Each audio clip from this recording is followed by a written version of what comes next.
Y bueno, cuéntame, ¿cómo vas? ¿Ya tienes algún caso? Mira, justamente estoy viendo un tema y he escogido la filiación extramatrimonial para de esa manera ayudar a nuestras seguidores. A ver, cuéntame más. Mira, lo que pasa es que nos ha escrito una televidente que quiere registrar a su hijo recién nacido. El problema es que el papá es casado, entonces hay que ver cómo puede proceder para el reconocimiento del bebé, ¿no? Interesante. Y en este caso, ¿a quién se busca? ¿Con quién hablamos? Mira, creo que hay que hablar con un abogado o abogada para que nos permita tener mayor información sobre el proceso, ¿no? Porque no puede ser que esta persona no quiera reconocer a su hijo, le niegues el derecho a la identidad, más allá de que esté casado, soltero, viudo, divorciado, tiene que cumplir con sus obligaciones, claro. Entonces, estoy viendo este tema y me parece que hay que orientar a nuestra seguidora. Perfecto. ¿Te ayudo? Vamos a buscar un poco más de información juntas. Gracias. Bien, muchas gracias, doctor. Gracias. Nos vemos entonces. Listo. Concertada la entrevista. Concertada la entrevista, el doctor Max Vargas me va a dar todos los detalles con respecto a la afiliación extramatrimonial. Así que ya de inmediato salgo. O sea, yo acabo de llegar y tú te vas. Así es, vas a tener que... Y yo que te quería contar unas cosas, bueno, ya, pues será tu regreso. Vas a sufrir ante Todo sea por el caso de la filiación extramatrimonial. Bien, entonces nos estamos viendo, ¿ya? Muy bien, mientras tanto yo voy a buscar el tercer tema. Muy bien. Que te vaya bien.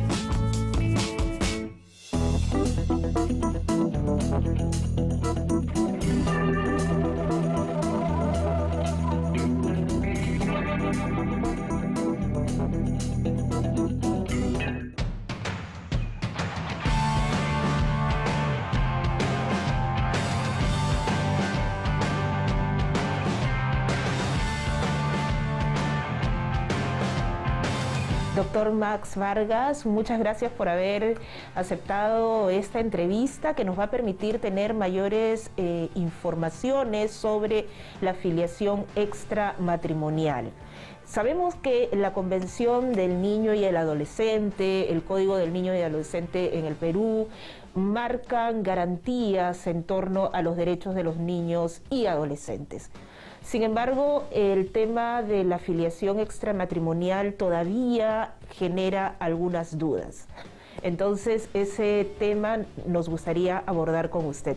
¿Cómo está? Bienvenido. Sofía, un gusto poder atenderte el día de hoy.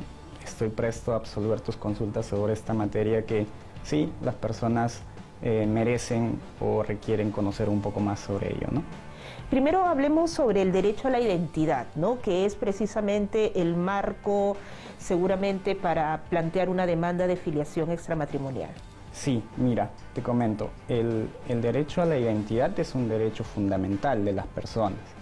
Este derecho a la identidad permite a uno ubicarse en el universo, entonces esta ubicación, esta identidad, esta identificación, lo que busca o lo que permite es que la persona se individualice y pueda ser reconocida por los demás como tal.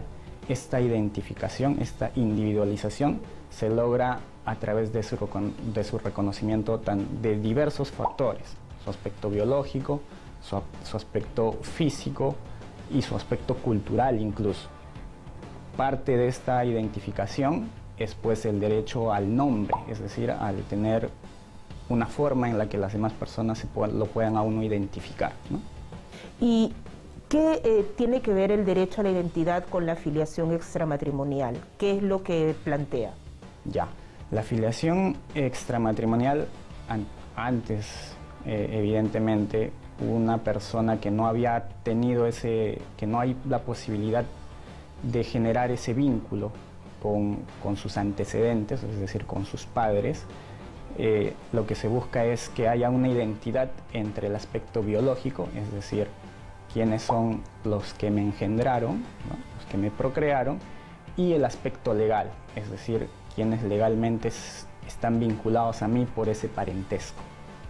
Eso es lo que busca la filiación extramatrimonial, que haya esa identidad, esa conjunción entre el aspecto biológico y el aspecto legal.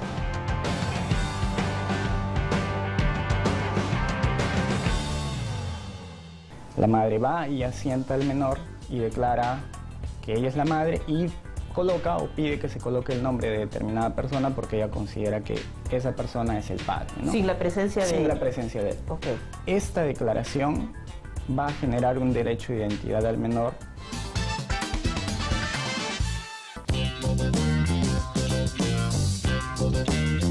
¿Qué sucede cuando ese reconocimiento no se da de manera automática?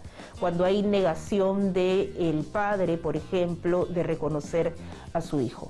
Claro, lo que debemos entender es que, a ver, la filiación extramatrimonial, como su nombre lo dice, es cuando no hay un vínculo matrimonial entre la pareja, entre las personas que procrearon a este individuo, ¿no? Al niño o al adolescente. Entonces, lo que se busca en un primer momento es que el reconocimiento se dé de manera voluntaria. Sí, nuestro ordenamiento legal permite ese reconocimiento voluntario y tiene que ser justamente expresado, ya sea expresado entre las autoridades correspondientes al momento de registrar al menor, o ya sea, por ejemplo, como puede suceder también, en un momento posterior, a través de una escritura pública, del otorgamiento de testamento, donde esta persona reconozca o declare que es padre o madre del individuo, de la persona que se busca la identificación, ¿no?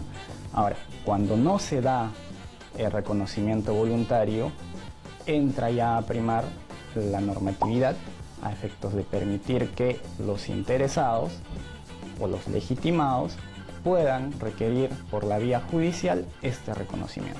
Por ejemplo, en el caso de una mujer ha tenido su hijo y el padre simplemente no aparece, ¿cómo registra a su hijo? Es decir, ¿cómo plantea esta filiación extramatrimonial? Ok. Un primer momento es la declaración que puede hacer la madre ante la autoridad de los registros de los registros de la identidad, RENIEC, ¿no?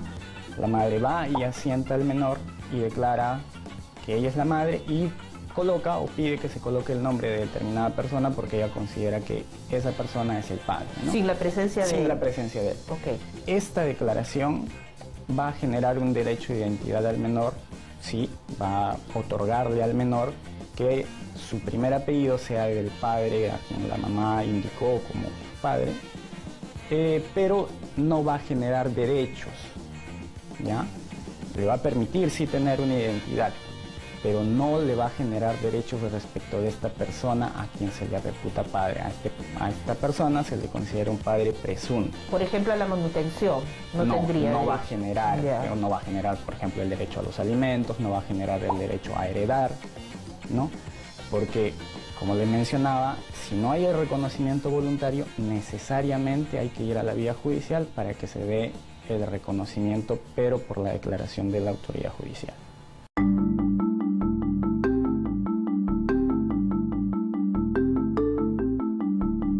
¿Cuáles son los requisitos para hacer una demanda de filiación extramatrimonial? Bueno, dentro de los requisitos que establece nuestra normatividad, tenemos el que se identifiquen las personas, es decir, quien está solicitando el reconocimiento, ¿no?, acredite su legitimidad, por ejemplo, la madre del menor, ¿no? Y también se identifique al presunto padre o a la persona a quien se le está requiriendo el reconocimiento, ¿no? Se tienen que señalar los domicilios reales de ambos para poder proceder, para poder interponer la demanda, porque la demanda se podrá interponer ya sea en la jurisdicción del juez competente para el domicilio de la demandante o del demandado, indistintamente, no hay problema. Se debe de identificar de alguna forma los hechos de manera concreta y precisa de cómo es que se dio el hecho de la procreación, ¿no? Establecer tiempo, lugar y modo. Y no es necesario que en la demanda se adjunte como algún tipo de medio probatorio, por ejemplo, la prueba de ADN de manera previa. Hay que adjuntar la partida de nacimiento del menor, donde no aparezca el reconocimiento de otra persona como padre, ¿no? Simplemente la declaración de que esta persona es el padre, el que tenga asentado en la partida de nacimiento del nombre. El documento de identidad de la demandante y, de ser posible, la ficha de inscripción del demandado para poder ubicar su domicilio real actual, ¿no? Ya. Entonces yo interpongo esa demanda y la persona demandada va a recibir la notificación. Exacto. Según la ley 28457, que regula el proceso judicial de filiación, de declaración judicial de filiación de paternidad extramatrimonial, una vez que reciba el demandado la notificación, él cuenta con un plazo de 10 días para oponerse al reconocimiento. El fundamento de esa oposición, el único fundamento por el cual puede oponerse, es ofrecer someterse a la prueba de ADN, a la prueba biológica. Si él no ofrece ese sometimiento a la prueba o simplemente no se pronuncia en el plazo de los 10 días, el juez lo declarará automáticamente padre del menor. ¿Y todo este proceso tiene un costo? No. La ley establece que para la demandante es un proceso que no le va a generar ninguna clase de costos. Incluso, de darse la oposición, como le mencionaba, el demandado tiene que ofrecer no solamente someterse a la prueba, sino que tiene que ofrecer el pago de los gastos que irrogue la realización de la prueba. Y por último, doctor, ¿cuánto dura este proceso de demanda? Bueno, técnicamente es un proceso que no debería de superar el mes de duración. ¿Ya? Lamentablemente, otras circunstancias son las que afectan, ¿no?, la extensión del mismo, pero probablemente es un proceso que dure aproximadamente entre unos 4 o 6 meses. Muy bien. ¿Algo más que quisiera agregar, doctor Vargas? En realidad, quisiera que también se tome en consideración que a este proceso de filiación se le puede acumular como una pretensión adicional o accesoria la pretensión de alimentos. Es decir, lo que se puede buscar en este proceso judicial no solamente es el reconocimiento de la filiación, sino también que además de ello, se ordene el pago de una pensión de alimentos a favor del menor, ¿no? Muchas gracias, doctor Vargas. Un gusto atenderte, Sofía.